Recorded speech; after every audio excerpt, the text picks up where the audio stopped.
Hello friends, this is Anayat, and I want to talk to you about an interesting subject, and that is the subject of crystal skulls.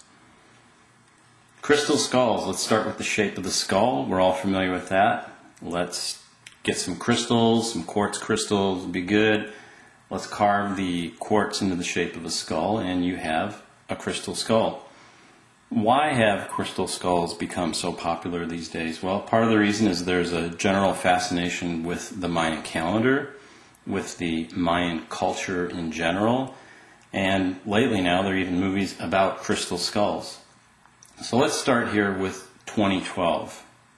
2012 comes from the Mayan calendar, and in the West this is a little bit difficult for us to approach because we have the concept of linear time.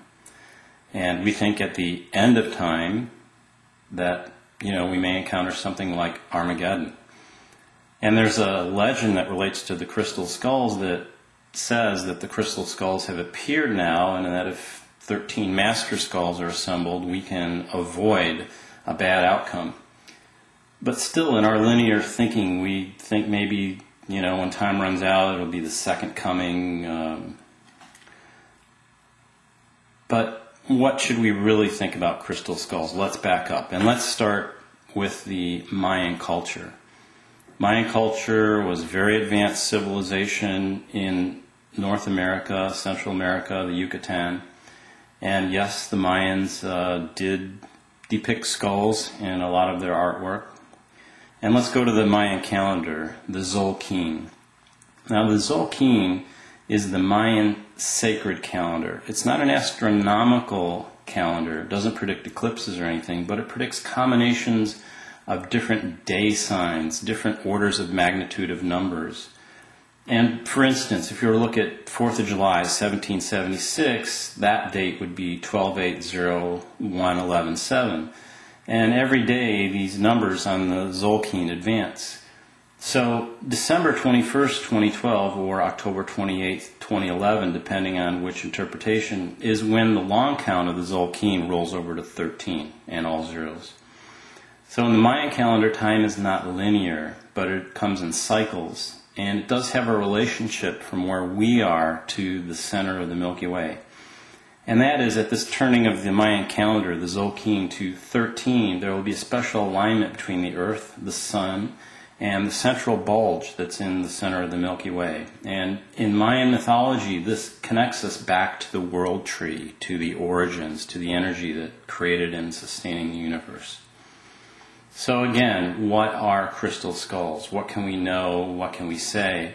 And to me, crystal skulls are the ultimate icon of the human being.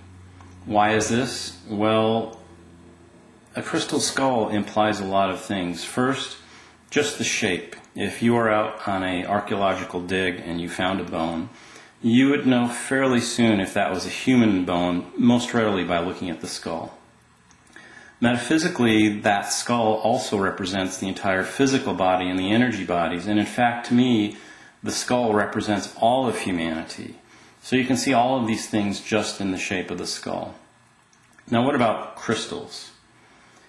Well, we know from science and from people who've looked at crystals metaphysically, they have a lot of different uses. There's a resonance between quartz crystal and human bones. This structure also provides the basis for our information technology, our society, in the oscillation properties of crystals and the ability to do timings and such. So let's put these two things together metaphysically, a crystal skull. Crystal skulls are symbols of ourselves in an ascended or a transformed state. And this ascension that I'm talking about is not just for a single individual, but really represents all of mankind. So, to me, the appearance of the crystal skulls implies that we're going through a transformation. Now, there's a lot more here to talk about that I will talk about in the future, but can you start putting the pieces together and to begin to see the connections and dive a little bit deeper?